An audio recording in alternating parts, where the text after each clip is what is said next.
Hello बच्चों, चलिए प्रश्न को पढ़ते हैं।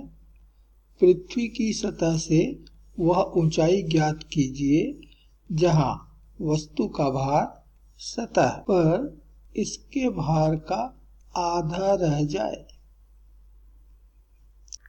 तो इस प्रश्न के लिए जो मूल अवधारणा है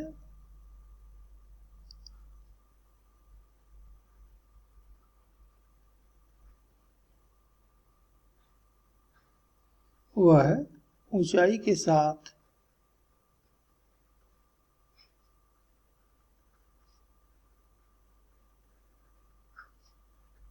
गुरुत्वीय त्वरण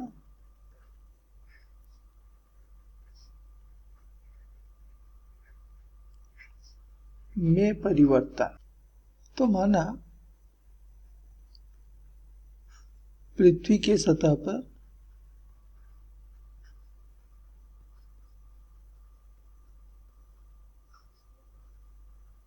गुरुत्वीय त्वरण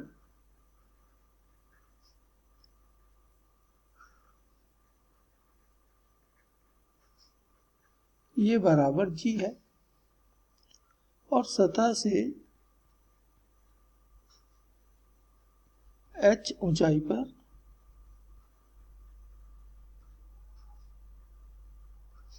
गुरुत्वीय त्वरण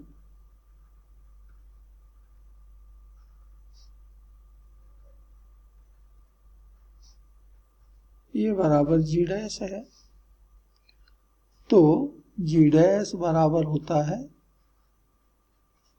जी गुणित आर बटे आर धन एच का वर्ग, जहां आर ये पृथ्वी की त्रिज्या है।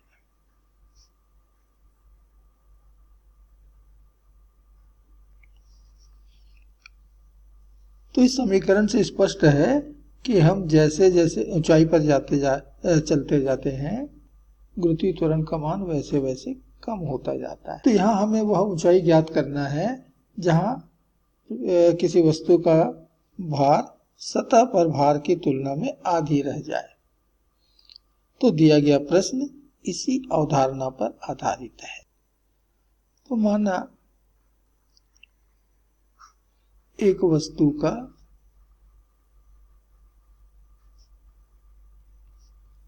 द्रव्यमान ये बराबर m है। तो वस्तु का सतह पर भार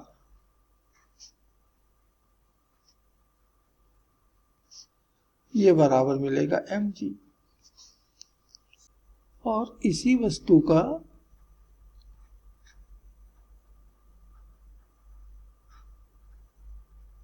सतह से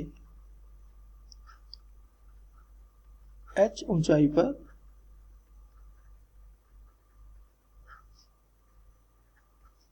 हम वस्तु को h ऊंचाई पर ले जाकर के उसका भार ज्ञात कर रहे हैं। तो h ऊंचाई पर भार ये बराबर हो जाएगा mg डैश, क्योंकि h ऊंचाई पर हमने गुरुत्वीय त्वरण का मान g डैश माना है। अब प्रश्नानुसार हमें प्रश्न में दिया है कि h ऊंचाई पर जो भार है mg डैश ये सतह के भार का आधा है, अर्थात 1/2 गुणित mg इतना मिलेगा। तो m और g डैश की जगह हम रख सकते हैं, अभी जैसे मैंने आपको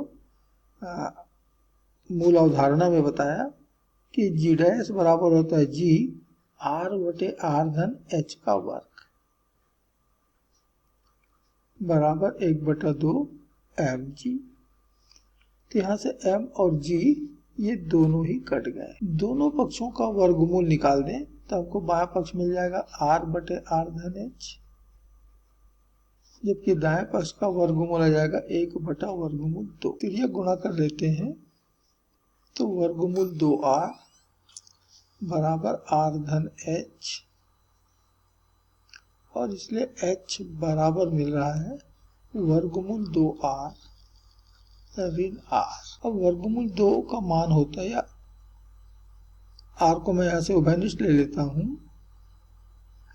तो बचेगा पहले से वर्गमूल 2, इसका मान होता है 1.414 ऋण 1, हल करने पे मिल रहा है 0.414 गुणित 8, अर्थात पृथ्वी की त्रिज्या की 0.414 गुना ऊंचाई पर किसी वस्तु का जो भार है वो सतह के भार का आधा होगा।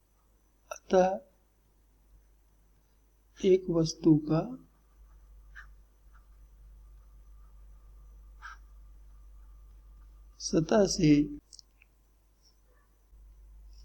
सतह से पृथ्वी की त्रिज्या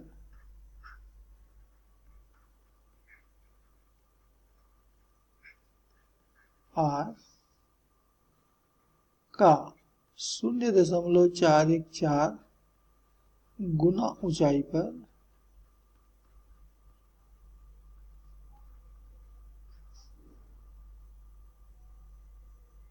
भार सतह के भार का